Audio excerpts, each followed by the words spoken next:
यह कथा भगवान बुद्ध ने मध्यकुच्ची नामक वन विहार में ठहरते समय देवदत्त के बारे में सुनाई थी। उस समय जब देवदत्त ने पत्थर फेंका और उसका टुकड़ा भगवान के पैरों में चुभ गया तो उन्हें अत्यंत पीड़ा हुई। कई भिक्षु तथागत को देखने के लिए इकट्ठा हो गए। जब भगवान ने यह भीड़ देखी तो उन्होंने कहा, भिक्षुओं, यह स्थान भीड़ भाड़ वाला है, यहाँ बहुत लोग एकत्र हो गए हैं, चलो मुझे पालकी में मध्यकुच्ची ले चलो। तब भिक्षुओं ने उन्हें उठाकर पालकी में वहाँ पहुँचाया। जीवक ने उनका उपचार किया और उनके पैरों को ठीक किया। फिर भिक्षु आपस में बातचीत करने लगे। मित्रों, देवदत्त पापी है और उसके अनुयायी भी पापी हैं। पापी पापियों की ही संगति करता है। भगवान ने पूछा, भिक्षुओं, आप किस विषय में चर्चा कर रहे हैं? जब उन्होंने बताया तो भगवान बोले, यह पहली बार नहीं है कि देवदत्त पापियों की संगति कर रहा है। ऐसा पूर्व जन्म में भी हुआ था। और तब उन्होंने एक पूर्व जन्म की कथा सुनाई। बहुत समय पहले उत्तरा पाफिकला में पाफिकला नामक एक राजा राज्य करता था। उस समय बोधिसत्व एक तोते के रूप में जन्मे थे। उनका निवास एक ऊंची पहाड़ी जंगल में कपास के पेड़ों के एक झुरमुट में था। वहाँ दो भाई तोते रहते थे। उस पहाड़ी के ऊपर की ओर एक डाकुओं का गांव था, जहाँ 500 डाकू रहते थे। वहीं नीचे की ओर एक आश्रम था, जिसमें 500 ऋषि रहते थे। जब तोते अपने पंख गिरा रहे थे, उसी समय एक तेज आंधी आई और एक तोता उड़कर डाकुओं के गांव में गिरा, जहाँ चारों ओर हथियार बिखरे थे। इसलिए उसका नाम सतिगुम्बक, भालों से गिरा हुआ पड़ा। दूसरा तोता फूलों वाले स्थान पर गिरा, जो ऋषियों के आश्रम के पास था। इसलिए उसका नाम पुफक, फूलों वाला पक्षी, रखा गया। सतिगुम्बक डाकुओं के बीच बड़ा हुआ और पुफक ऋषियों के साथ। एक दिन राजा शिकार के लिए निकला। एक सुंदर वन में पहुंचकर उसने अपने लोगों से कहा, जो भी हिरण को जाने देगा उसे दंड मिलेगा। फिर स्वयं धनुष लेकर झाड़ी में छिप गया। एक हिरण निकला और भाग गया। उसे राजा ने ही जाने दिया। जब सबने यह सुना तो उन्होंने राजा की हंसी उड़ाई। यह सुनकर राजा को क्रोध आ गया और वह हिरण का पीछा करने लगा। राजा और सारथी अकेले रह गए। दोपहर तक वे हिरण को ना पा सके और लौटने लगे। रास्ते में उन्होंने एक सुंदर घाटी देखी। राजा ने स्नान किया और पेड़ के नीचे विश्राम करने लगा। उसी समय गांव के सारे डाकू शिकार पर गए थे। केवल सतिगुम्बक और रसोइया पतिकोलम वहाँ थे। सतिगुम्बक ने राजा को देखा और सोचा, क्यों न इस आदमी को मारकर इसके गहने ले लें। उसने पतिकोलम को बताया।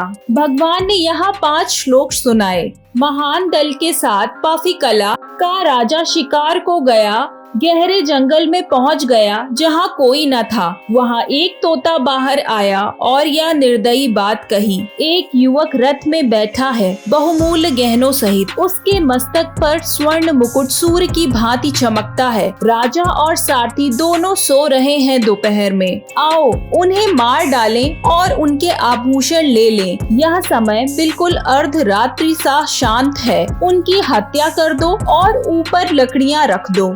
कोलंब डर गया। उसने उत्तर दिया, अरे सतिगुम्बक, क्या तुम पागल हो? राजा अग्नि के समान खतरनाक होते हैं। तोते ने उत्तर दिया, पतिकोलम, यह बात मूर्खता की है। पागल तुम हो, मैं नहीं। मेरी माँ गरीब है, क्यों हमारे पेशे को तुच्छ समझते हो? राजा नींद से जाग गया और यह संवाद सुन लिया। खतरा भांपकर उसने सारथी को जगाया। जल्दी उठो, रथ तैयार करो, यहाँ सुरक्षित नहीं है, किसी और स्थान चलो। सारथी ने कहा, रथ तैयार है हे राजन, आइए बैठिए और हम निकलें। राजा तुरंत रथ में बैठ गया और उनके घोड़े हवा की गति से भागे। सतिगुम्बक चिल्लाया, कहाँ गए सब लोग जो यहाँ रहते थे? देखो, पाफिकला भाग रहा है, उसे जाने मत दो। पर वह कुछ नहीं कर पाया। राजा ऋषियों के आश्रम में पहुँचा। उस समय सारे ऋषि बाहर गए थे। केवल पुफक तोता आश्रम में था।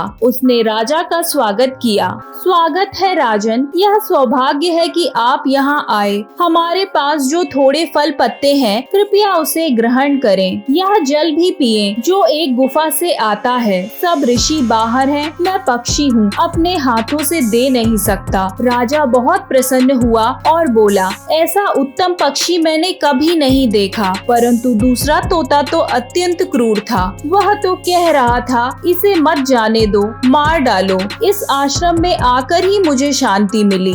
पुष्पक बोला, हम दोनों भाई हैं, एक ही माता के पुत्र, एक पेड़ पर पले और अलग अलग स्थान पर पले।